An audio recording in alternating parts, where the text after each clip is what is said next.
Well, you've heard the best, now it's time for the trash. This is the bottom 15 movies of 2022.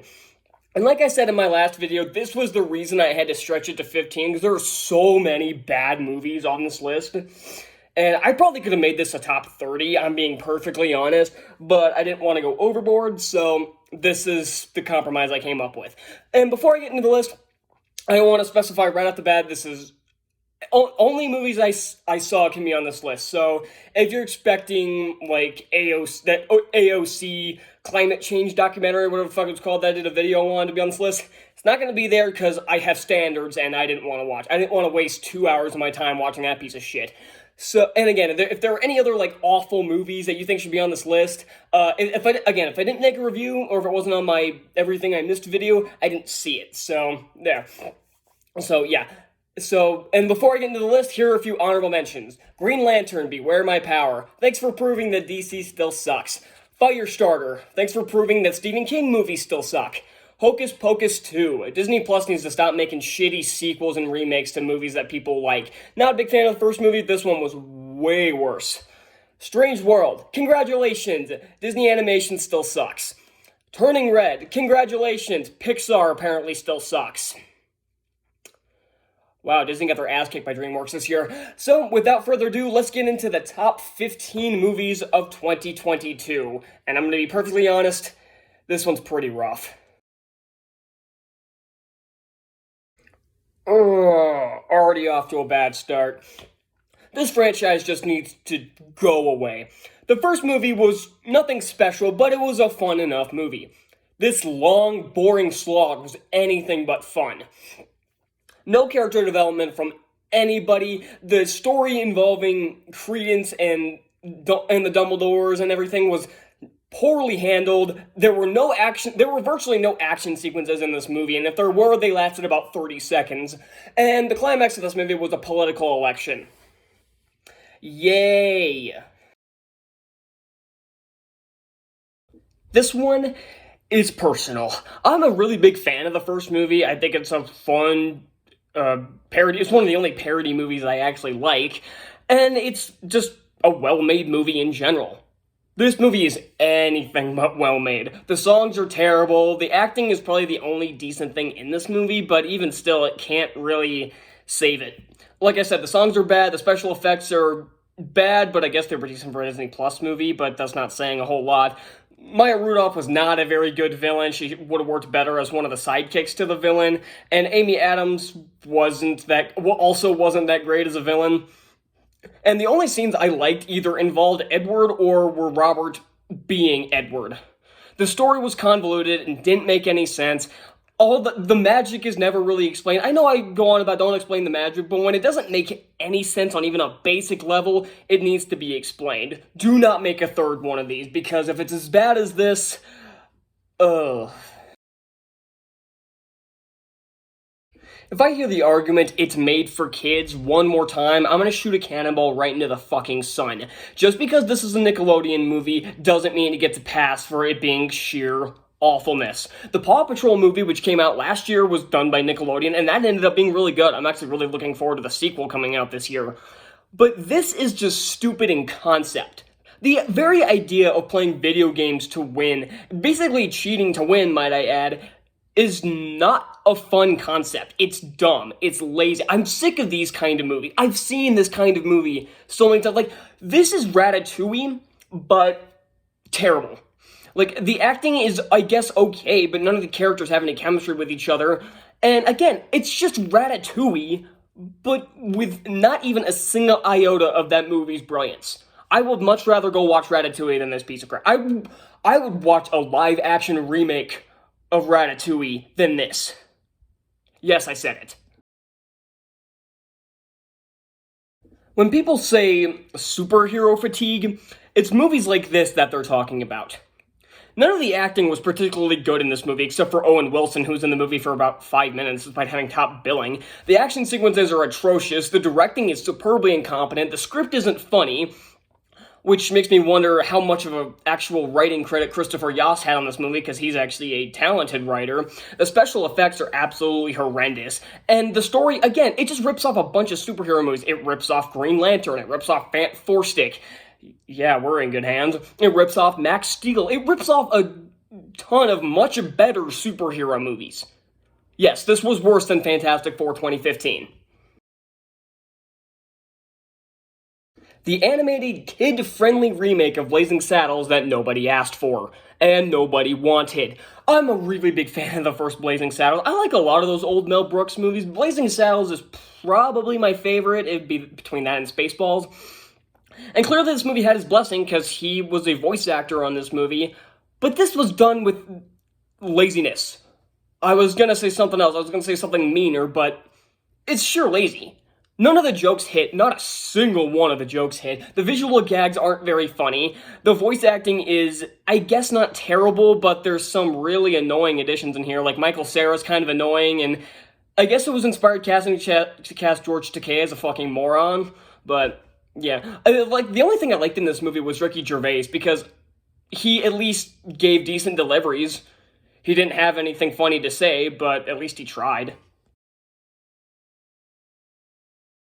You know, for something that was supposedly a passion project for The Rock, assuming how bad it turned out, it seems more like a vanity project, and from recent reports about him not wanting to do a cameo in Shazam 2, and just wanting to push his fight with Superman, seemed like I was right.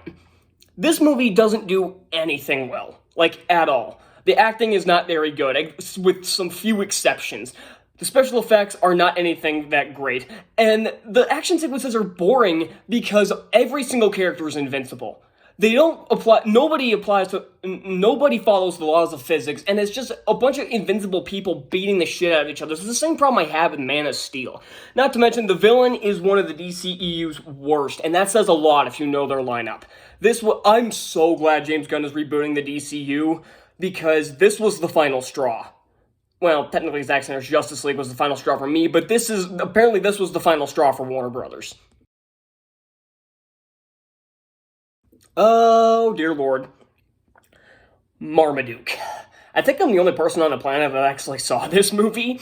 It went straight to Netflix, and I think had a 0% audience and critic score, at least for a while, which is one of the first times I've ever seen that happen, which is pretty funny.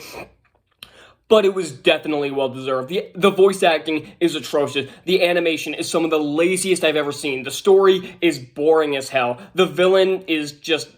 It's the same kind of villain you see in every single one of these movies. Nothing in this movie was good. Don't waste your time with this. Watch the live-action movies. Like, those aren't very good either, but they're a step up from this crap. I legitimately don't understand how people liked this movie. Like, people like my brother, who aren't even 10 years old, I get liking this movie, but adults liking this movie?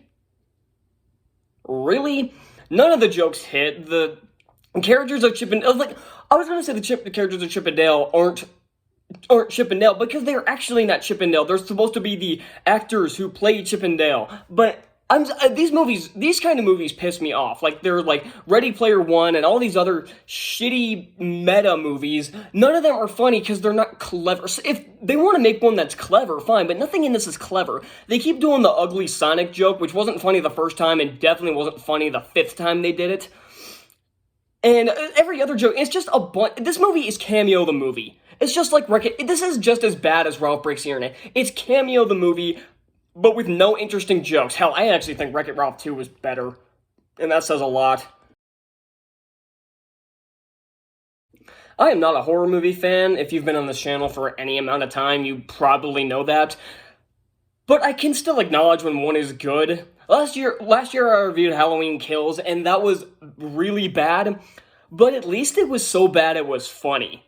This was so bad, it's bad. This is one of the most boring movies on this list, and that says a lot. There are a lot of boring movies on here. But again, that's the biggest sin of this movie. It's a horror movie that's boring. Michael Myers doesn't really show up until the 40-minute mark, and doesn't do anything until the hour 35 mark. The final battle doesn't mean shit in this movie because Myers didn't do anything. It was all this new guy, whose name I can't be bothered to remember, who's would have been an interesting character if this wasn't the finale. Like, I'm talking about a new Michael Myers could have been interesting if this wasn't the finale to this quadrilogy, the new timeline one. So again, the final battle doesn't mean anything because they spent no time building up this rivalry, even though it was built up in the last three movies, but Jamie Lee Curtis, whoever her character is, I can't remember, didn't do shit in the last movie, and then Myers does shit in this one. How did they screw this up so badly? Man, even if it was bad, I would have given it a pass, but this is just dumb. From the man that brought you 1998's Godzilla and Independence Day Resurgence, brings you one of the most nonsensical movies I've ever seen. A movie about the moon, like, crashing into Earth, on paper sounds like a decent idea, but that's not what they did. It involves aliens or some kind of, like, alternate humankind, artificial intelligence, and one of the most nonsensical endings I've ever seen in my life. I think was trying to build up a sequel, but considering how this movie lost hundreds of millions of dollars, that sure as hell ain't happening, and I don't think Roland Emmerich's getting any work for a good few years, which is a good thing. If you liked the live-action Beauty and the Beast, Lion King, and Mulan, first off, stay the hell away from me, but you will really enjoy the live-action Pinocchio. On the other hand, if you have half a brain cell, you will hate this movie just like most people did. It's beat by beat exactly the same. The CGI is atrocious and kind of creepy at times. Anything added makes absolutely no sense and it's just bizarre. And again, anything added is just pointless. Again, this is just like Lion King. Anything added is pointless, and everything is just repeated beat by beat exactly the same. And none of it's interesting. There were a few songs added that weren't very good. There was a new character added that didn't amount to jack shit in the plot. You could have cut her and not missed a thing, because she doesn't help him escape, and she doesn't really play much of a role in the plot. And again, the changes and the, like, 4 or 5 changes this movie makes don't amount to jack shit, because you could have put it back to the way it was, like the whale being a sea creature instead, made no sense.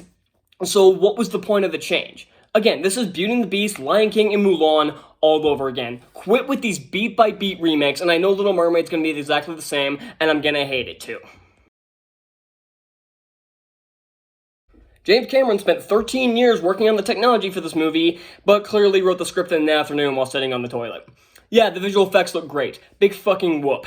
This is a beat-for-beat retelling of the first movie with nothing interesting really added. The characters are either botched from the first movie, like Jake Sully just abandoning the tribe to leave them for dead, apparently, or they're annoying, like his kids. Stephen Lang is back in this movie, and it's not explained very well, and he's still the over-the-top villain, the cartoonishly over-the-top villain that we saw in the first movie, and there's another general that's exactly the same.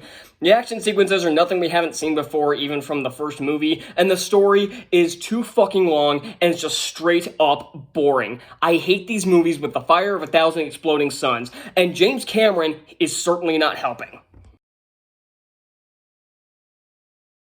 Like I said, I'm not a huge fan of horror movies, but I think that's probably a good thing in this case, because if I was a horror movie fan, I probably would have hated this even more, but this was atrocious.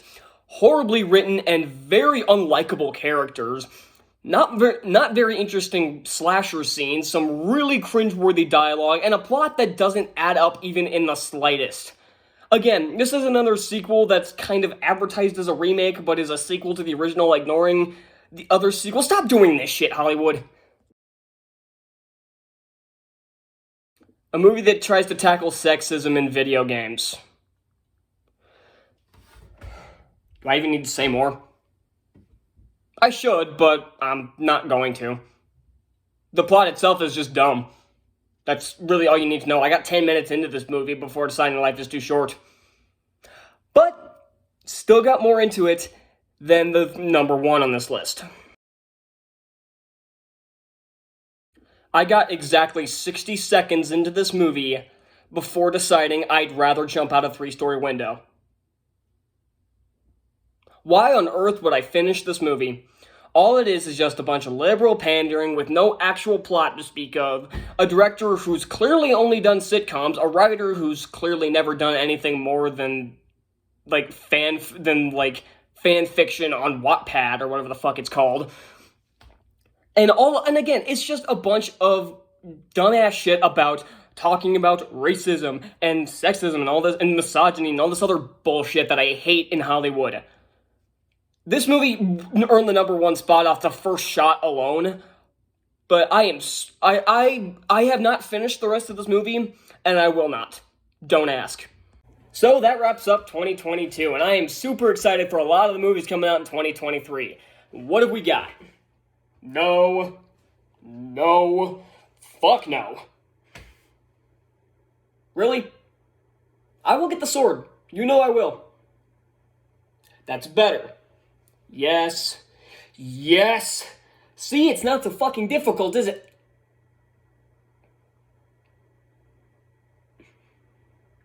Thank you all so much for watching. If you'll excuse me, I have to go get the sword.